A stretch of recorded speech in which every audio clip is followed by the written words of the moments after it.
Selamat siang Bunia. Bagaimana kabarnya hari ini? Selamat siang Pak Dedi, Alhamdulillah kabar saya baik sekali. Bagaimana dengan kabar Bapak? Alhamdulillah Bu, hari ini kabarnya juga baik. Saya alhamdulillah baik. Eh, Mm-mm.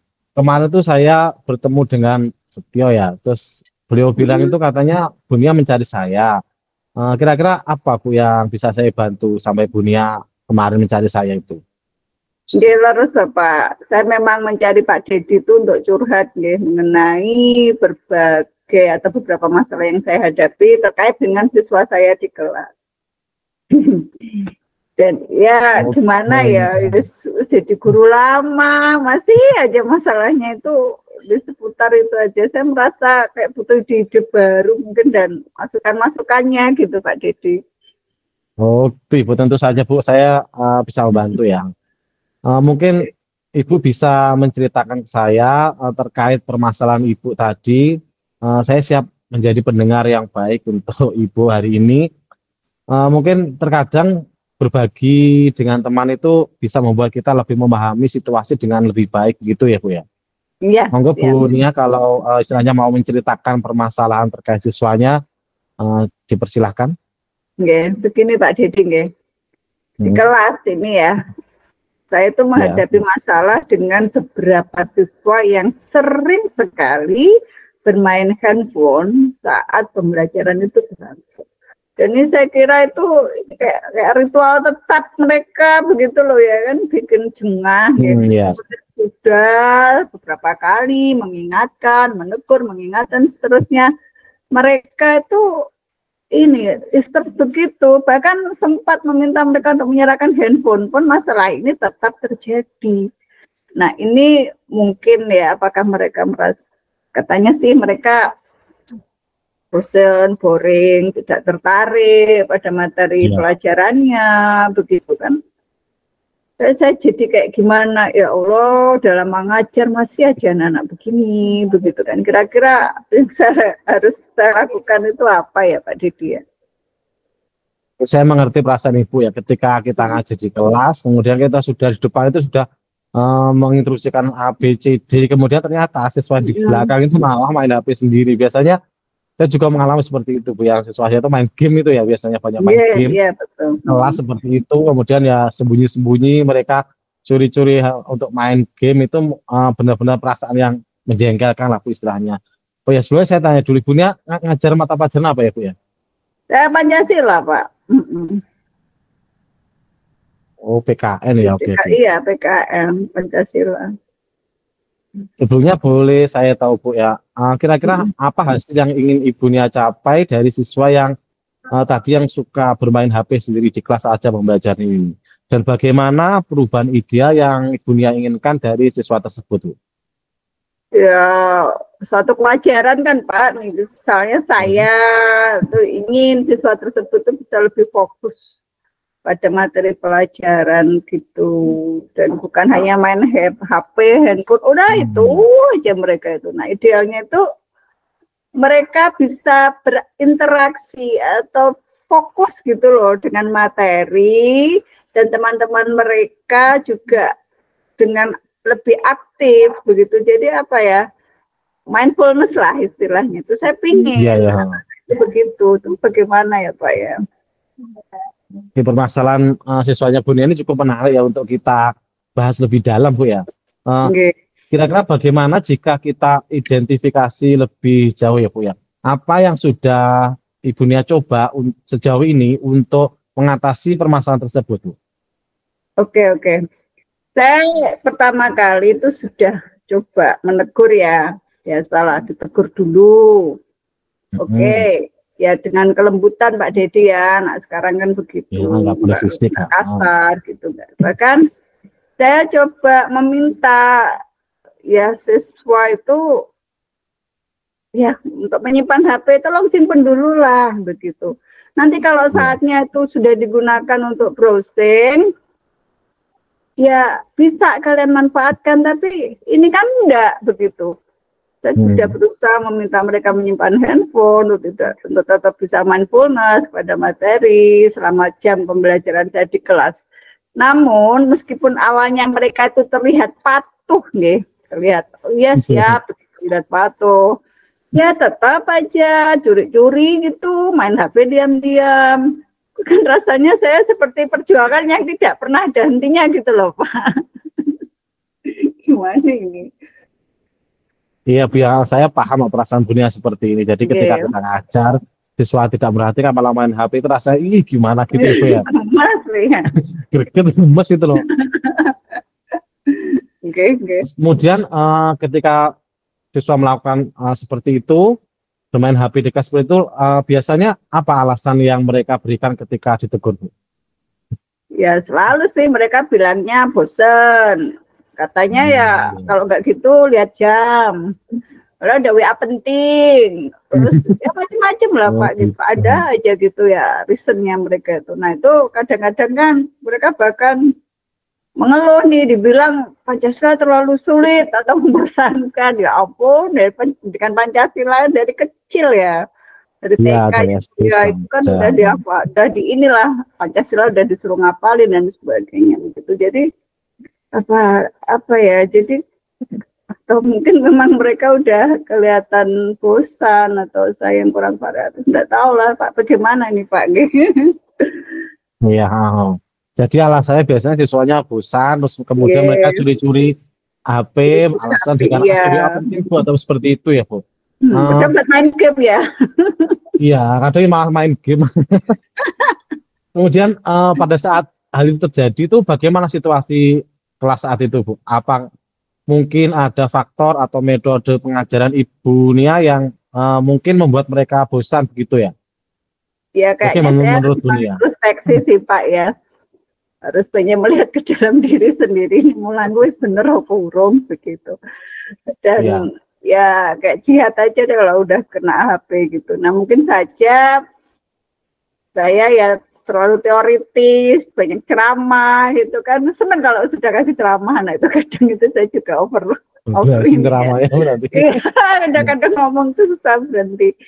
Dan mungkin juga kurang melibatkan mereka. Jadi kadang satu arah aja dari saya ke mereka. Jadi mungkin mereka jadi bosan, bisa jadi kan begitu. Mungkin mereka lah prefer milih HP, ya, bisa lebih menghibur daripada mendengarkan saya. Kira-kira begitu Pak. Oh begitu ya.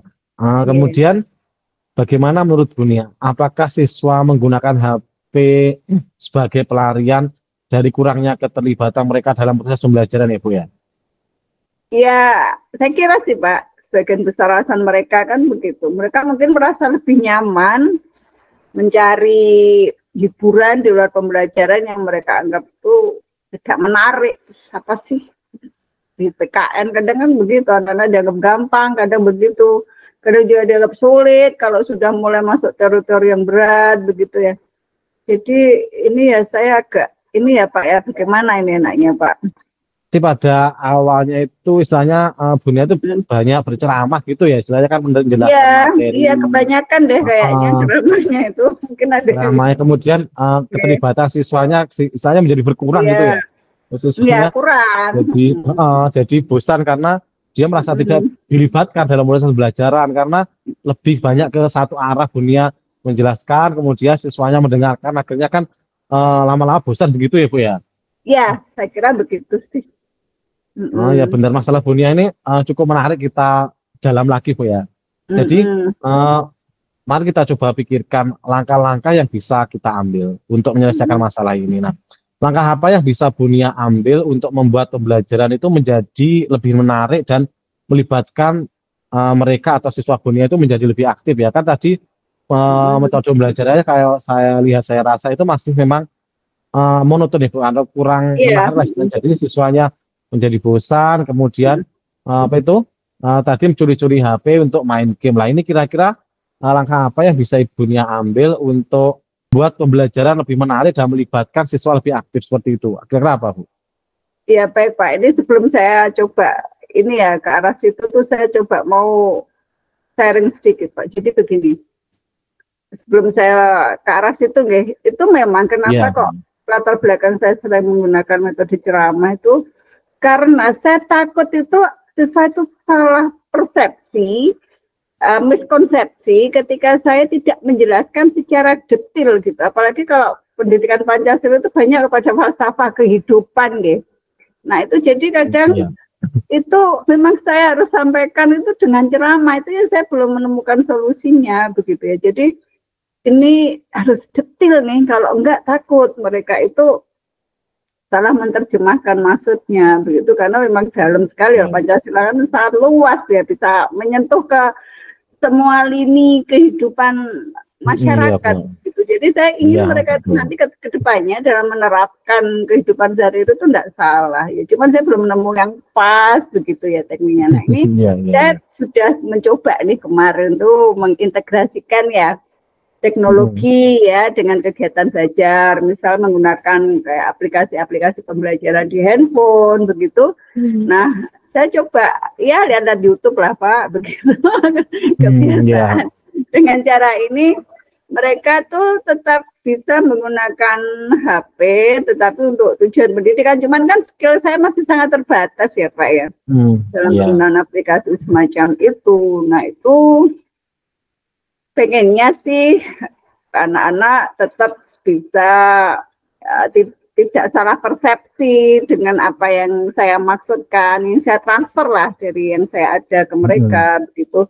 Tapi juga bisa mengintegrasikan dengan menggunakan handphone dengan aplikasi pembelajaran yang sekiranya itu nanti anak-anak bisa ngerasa fun gitu, ngerasa happy dengan cara penyampaian saya begitu Pak, sehingga mereka tidak merasa terbebani dan tidak merasa bosan begitu Pak.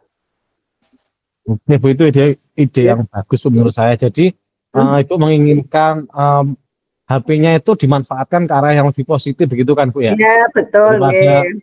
Jadi daripada mereka itu megang HP hanya untuk main game saja lah, itu mungkin tadi HP-nya diarahkan untuk digunakan menggunakan aplikasi-aplikasi tertentu terkait dengan pembelajaran itu. Itu menurut saya juga ide yang sangat bagus sekali untuk mengalihkan HP tadi yang semula hanya untuk nonton game menjadi bisa gunakan untuk media pembelajaran. Nah, kemudian apakah Bunia sudah mempertimbangkan kira-kira aplikasi apa saja yang bisa digunakan menggunakan HP terkait dengan materi pembelajaran Bunia yang bisa diterapkan menggunakan aplikasi tersebut? Sudah Pak, saya coba pakai Kahoot, Quizizz, Flipbook itu ya, untuk membuat kuis, materi interaktif. Mungkin hal ini kan bisa dapat membuat pelajaran lebih menarik dan menyenangkan Pak. Oke, benar, menggunakan yang Kahoot, Quizizz itu memang benar, itu membuat belajar lebih menarik karena siswa itu menjadi lebih interaktif seperti itu ya di kelas, jadi tidak bosan, jadi mereka merasa berpartisipasi aktif dalam kegiatan membelajar seperti itu ya.